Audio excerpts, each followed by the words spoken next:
Hello guys, it's certainly been Dan, and today we're back with another video. Let me just readjust. So today we have some pretty groundbreaking news, guys. We have got some big news coming out from the creators of Warzone, Raven Studio. What the fuck did he just hit me with? We have a statement from Raven Studios. They have indeed, guys, made a huge step into fixing their game and making it more playable. They have banned 60,000 accounts today that are related to hacking, and they have made the right steps and have sort of said that they're going to make more of a step towards fixing things for the game. You know, in recent months and weeks, the game has sort of, people haven't lost interest. People are wanting to play the game as much as possible. People are just getting fed up with hackers in the game. Like I said in my last video, it's pretty hard to find a game that you know, you're more likely to have a hacker in a game than not have a hacker. What is quite annoying for the casual player, and it has been happening inside their tournaments as well. So it's not looking great, to be fair. It's not looking great. However, with the steps that they have decided to take with banning 60,000 accounts today, hopefully that will be more of a deterrent for people as well. So hopefully in the near future as well, we will have less hackers across the game in Warzone.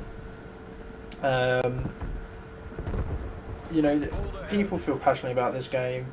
You know, it has brought many hours of fun for many sets of people, myself included in that list. I have sank many hours into the game, and sometimes, you know, you just feel a bit disheartened when you're trying to work towards something and you know, a hacker ruins it for you. We've had big names such as Vicstar123 and other streamers say that they're going to completely walk away from Warzone. Jack Frags is also a part of that, who says that he's going to walk away from the game for the time being, while the game is so heavily populated with hackers. Now, one thing that Jack Frags has said to do is to play on console and turn crossplay off to reduce the amount of hackers.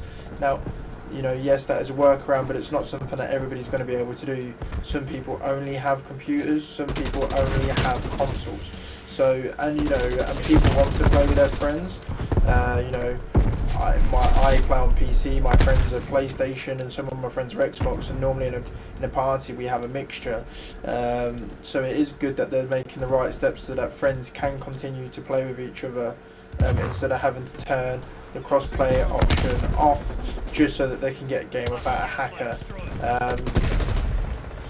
What this means for the game is, you know, it's not completely fixed. It's not going to fix the game forever, but it is definitely making the game go in the right direction.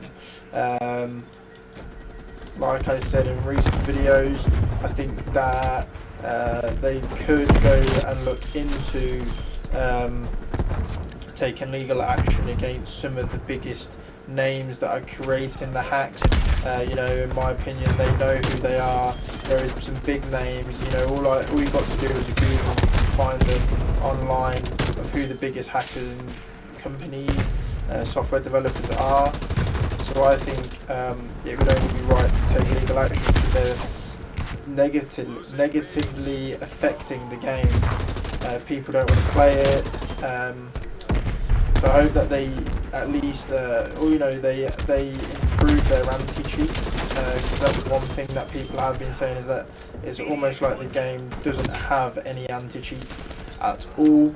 I think, you know, they could definitely do better with anti-cheat, considering that the game is still relatively new and is going to be a rolling online service. So they have to make sure that the game is still up to date and is still rolling out updates when it comes to issues like that, because if not, they're not going to have any players soon. With the 60,000 people being banned, hopefully it will be an incentive for players like Vicstar123 to make a comeback, because let's be totally honest, Call of Duty without him would just not be the same. There is some insane plays that he does. He's back-to-back quad Warzone Wednesday winner. We have people like Jack Frag, Stoddy, Wars, who have all sort of taken a step back because of the hacking scandal that is going on. I'd also like to do a big shout out to a YouTuber who I've recently started watching about this topic.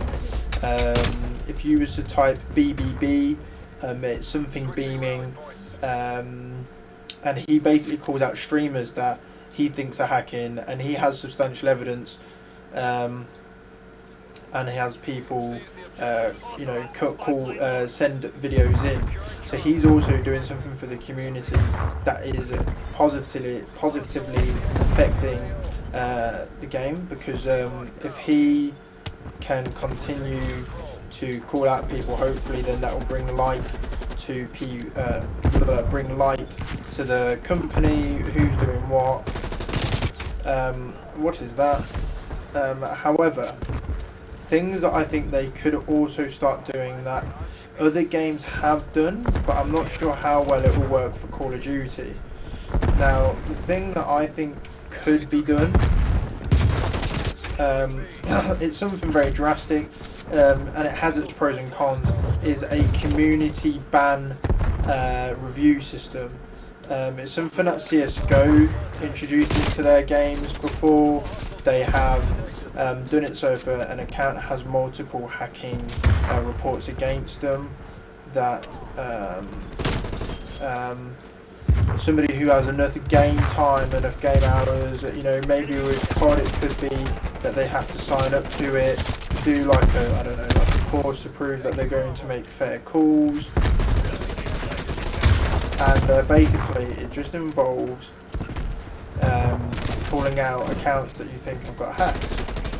That's essentially all it is, and then hopefully then it takes some pressure off the devs having to constantly do it.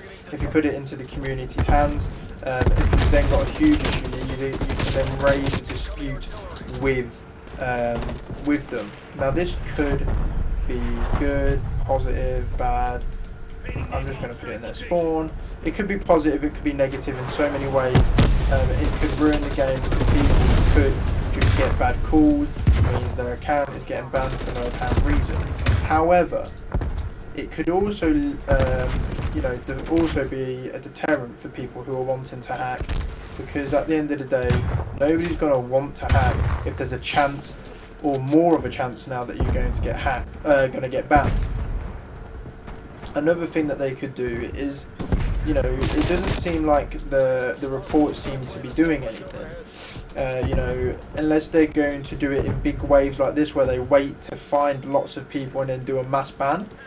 I don't think that's the way to go. I think that will lose you more people in the long run, because in that meantime people are still ruining the game. For me, I think they need to have it more of a thing that's sort of rolling on and off.